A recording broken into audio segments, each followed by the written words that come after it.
자, 인간은 힘든 순간에도 의미를 찾는 존재예요. 죽음을 경험했을 때, 간접적으로 겪었을 때, 질병을 앓았을 때, 그리고 실패하고 또 버림받았을 때, 그 모든 것들에 대해서 우리는 의미를 찾으려고 합니다. 그 아픔에 대한 근원적인 불안을 갖고 있어요.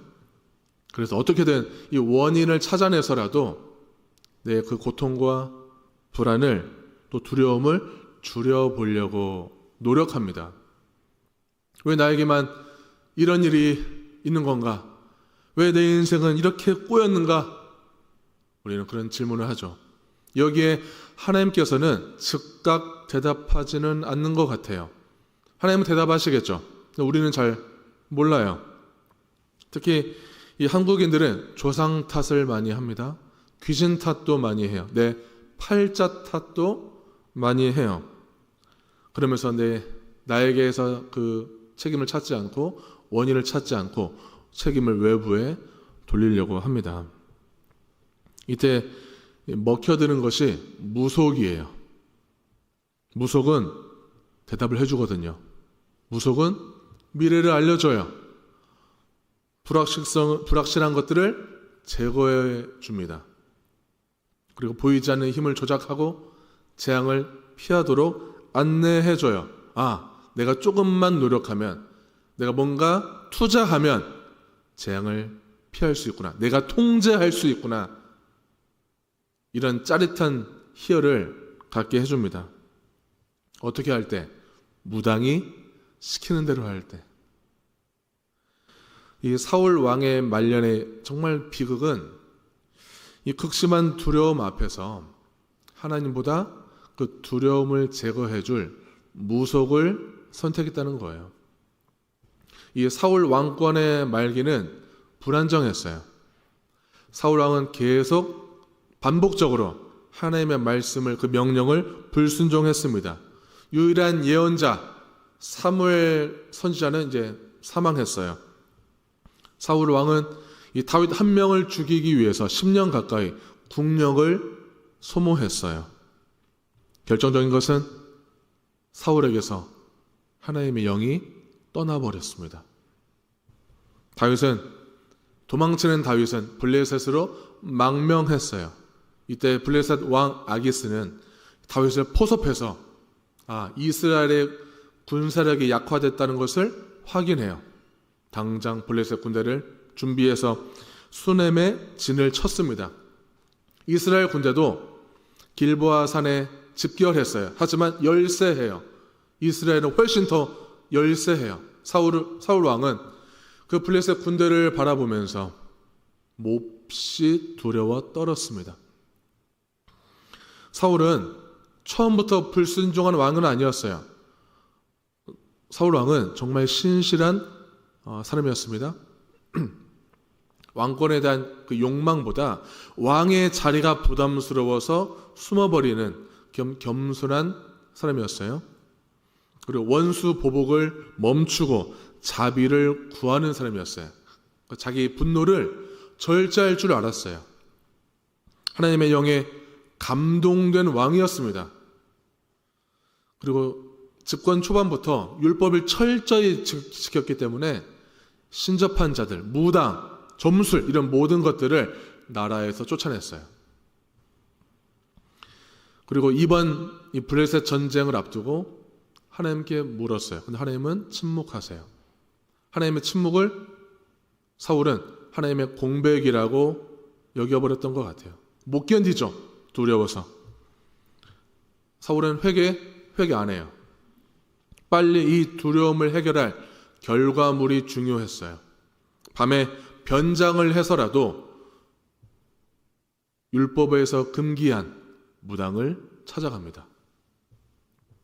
그래서 이렇게 말하죠. 나를 위해서 죽은 영혼을 불러오시오. 무당은 두려웠어요. 무당은 사울 왕인지 몰라요. 변장을 했기 때문에. 우리 사울 왕이 이 나라에서 나 같은 무당을 다 잡아다 죽였는데 지금 날 죽일 셈이냐? 따져 묻죠. 근데 절대 이 일이 퍼지지 않도록, 벌을 내리지 않도록 내가 하겠다 약속을 합니다. 내가 하나님께 맹세코 벌을 주지 않겠다 약속을 해요. 아이러니하죠. 분명히 하나님의 말씀을 어기고 지금 여기로 왔는데 사울이 하나님께 맹세하고 있는 모순을 보여주는 거예요. 인간의 두려움은 신을 자기에게 유리한 쪽으로 수단화해요. 사무엘의 혼령을 원하는 거죠. 사울은. 왜냐하면 사울에게 사무엘은 각별한 사람이에요.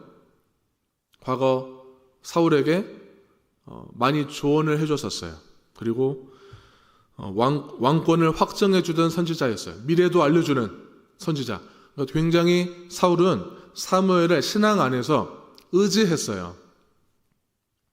근데 사무엘이 죽은 이후에는 더더욱 사울은 하나님을 의지해야 하는데 하나님을 찾지 않고 무당을 찾아간 것입니다. 무당이 사무엘을 이제 불러오는 그 의식을 치르고 있어요. 사무엘을 불러오려고 하고 있는데 그때 무당이 사울을 알아봐요. 사울 왕인지 알아봐요. 시겁하죠. 당장 나를 죽일 수 있잖아요. 너무 놀래요. 사울이 안심시킵니다. 두려워 말라. 그리고 빨리 사무엘을 불러오라. 지금 네 눈에는 뭐가 보이냐 물어봅니다. 오늘 본문 이후에 13절과 14절을 우리 같이 읽도록 하겠습니다. 왕이 그에게 이르되 두려워하지 말라. 내가 무엇을 보았느냐 하니 여인이 사울에게 이르되 내가 영이 땅에서 올라오는 것을 보았나이다 하는지라. 사울이 그에게 이르되 그의 모양이 어떠하냐 하니 그가 이르되 한 노인이 올라오는데 그가 겉옷을 입었나이다 하더라. 사울이 그가 사무엘인 줄 알고 그의 얼굴을 땅에 대고 절하니라. 지금 무당은 사무엘을 불러오려고 하고 있는 거예요. 이 죽은 영혼을 불러내는 것을 초혼술이라고 합니다. 자, 이 본문에 대해서는 학자들마다 좀 견해가 다양해요. 하나님께서 잠깐 사무엘의 영혼을 허락하셨다. 하나님의 주권하에. 이런 견해도 있고, 아니다, 이건 귀신의 역사다. 이런 견해도 있고요. 그걸 절충해서 하나님께서 귀신의 역사도 사용하신다. 뭐 이렇게 여러 가지 견해가 있는데 좀 주된 견해 중에 하나는 귀신이 역사했다고 보는 견해도 있습니다. 죽은 자의 영혼이 현실 세계 인간에 의해서 호출되는 것은 성경적 세계관에 맞지 않다라고 보는 경향이 있어요. 귀신의 역사라고 보는 거죠. 사울은 그 모든 모습을 보고 절대적으로 믿어요. 진짜 사울이 왔다. 무당을 통해, 무당의 몸을 통해서 왔다.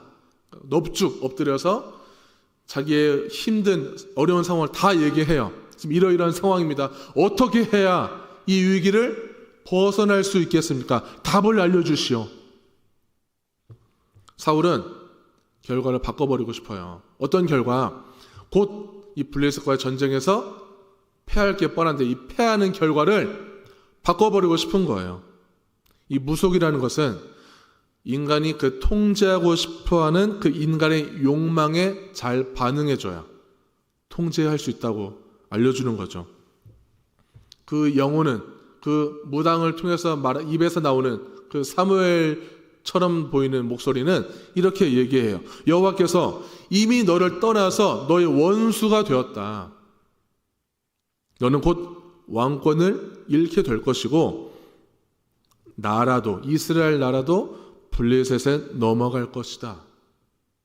그리고 너와 네 자식들도 내일 내가 있는 곳으로 올 것이다. 죽음을 선고합니다. 귀신이 사무엘이 살아있을 때 사울에게 계속 경고했던 이 말들을 귀신은 기억해요. 이걸 또 읊어주는 거예요. 귀신이 한 일이기 때문에 다 아는 거죠. 사무엘의 말을 다 기억하는 거죠. 사울은 땅에 엎드려서 완전히 기력을 잃어버립니다. 절망해요. 나 이제 죽었다. 근데 무당이 사울을 일으켜 세워서 음식을 대접을 합니다. 왜 그럴까요? 무당은 두렵거든요. 혹시 이 절망한 사울이 혹시 나에게 해를 가할까봐 두려워서 음식을 대접해. 이거 먹고 좀 힘을 내십시오. 겨우 사울이 침대에 앉아서 먹고 기운을 차려요. 그러니까 사울은 가장 힘겨울 때, 가장 도움이 필요할 때 사울을 위로한 것은 하나님이 아니라 무당의 목소리, 무당이 차려준 식탁에서 위로를 받은 거예요. 무속은 비합리적이고 또 어리석은 선택이기도 하면서 나름의 심리적 생존 전략이에요. 나름 살고자 하는 거예요. 우리가 살려고 점을 보러 가는 거예요. 살려고 구슬하는 거예요. 나름의 내가 살기 위해서. 두려우니까 무속이라도 의존하는 거예요. 다만 그 형태는 하나님을 완전히 거부하죠. 내가 살고자 하나 죽는 길을 선택하는 모순이 들어있는 것입니다. 성도님들께서는 하나님께서 침묵하실 때 무엇을 찾으시나요? 하나님의 뜻이 보이지 않을 때 내 마음은 어디로 향해 가고 있으세요? 혹시 하나님의 침묵을 나를 향한 무관심, 외면, 나를 버렸다고 혹시 생각은 안 되세요? 침묵이라는 것은, 하나님의 침묵은 돌아오라는 초대일 수도 있습니다. 성경은 끊임없이 두려워서 죄로 가고 있는 우리를 향해서 두려워 말고 돌아오라고 말씀하세요. 무슨 말일까요? 인간은 결과만 원해요. 결과만 바꾸고 싶어요. 내가 원하는 대로. 그러나 하나님은 계속 우리를 관계로 초대하시는 것입니다. 한국이 이 무속적 성향을 갖게 된 역사적 배경이 있어요. 조상을 숭배하는 유교 문화, 그리고 불교의 기복신앙. 이 기복신앙은 불교뿐만이 아니라 전 세계에 다 퍼져 있어요. 모든 종교에 다 들어있어요. 기독교에는 없어요? 기독교에도 스며들어서 기복신앙을 추구하게 만들죠. 그리고 샤머니즘, 이 세 가지의 흐름이 복을 받고 재앙을 피하는 종교성을 형성케 합니다. 그래서 어떤 종교를 갖더라도 그 목적은 내가 잘 풀리는 것, 잘 되는 것, 문제를 해결하는 것이 되는 거예요. 우리가 그렇기 때문에 하나님을 도구처럼 사용하려고 하죠. 위기 때만 하나님을 찾아요. 나를 좀 도와주시오. 하나님과 일종의 거래를 하려고 합니다. 내가 이만큼 노력할 테니, 이만큼 인풋 할 테니 아웃풋 해주십시오. 이만큼 투자할 테니 그만큼 나에게 돌려주십시오. 거래를 하는 것입니다. 이 혼합신앙은 겉으로는 하나님을 믿지만 속으로는 다른 힘을 의지해요. 여기서 자유롭기는 참 힘들어요. 우리가 지금 교회를 잘 다니고 신앙생활, 경건생활을 열심히 하고 있음에도 이 무속의 잔재는 사라지지 않았어요. 여전히 우리 무의식 속에 깊은 가정과 우리 지역의 모두의 어느 곳곳마다 그 흔적이, 잔재들이 남아 있습니다. 내가 조작만 할 수 있다면 모든 거래도 가능해요. 부적도 살 수 있어요. 굿도 할 수 있어요. 다른 미신적인 행위들 남모르게 계속 해올 수도 있어요. 내 두려움만 해결할 수만 있다면 우리는 그것도 취하는 거죠. 허용해버리는 거예요. 우리가 쓰는 용어에도 이 무속적 색깔이 배어 있습니다. 기도 많이 하면 해결돼요. 이게 꼭 틀린 말은 아니죠. 신앙생활을 열심히 안 하면은 화가 있을 것입니다. 하나님이 벌 내릴 거예요. 헌금 많이 하면은 축복도 많이 받습니다. 기도 받고 가세요.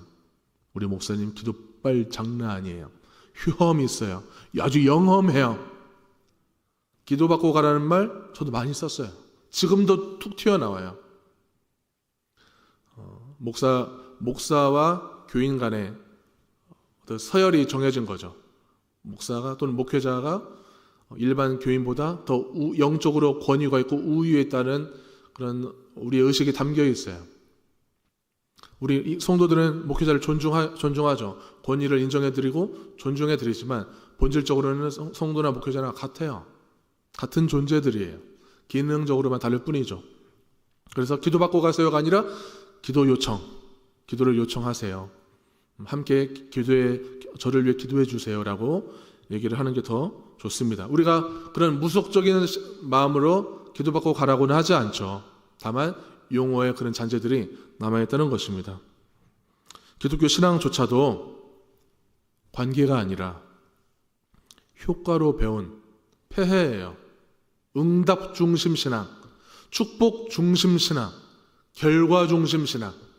잘 풀려야 축복이고 잘 안 풀리면 저주, 죄원인,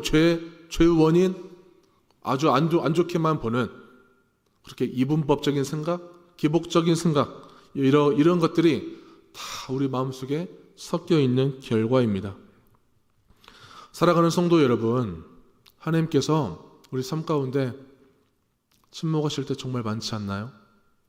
분명 하나님께서 말씀하실 거예요. 왜냐하면 이미 우리에게 이렇게 많은 말씀을 해주셨어요. 말씀하실 거예요. 근데 우리가 느끼기에는 너무 침묵할 때가 많아요.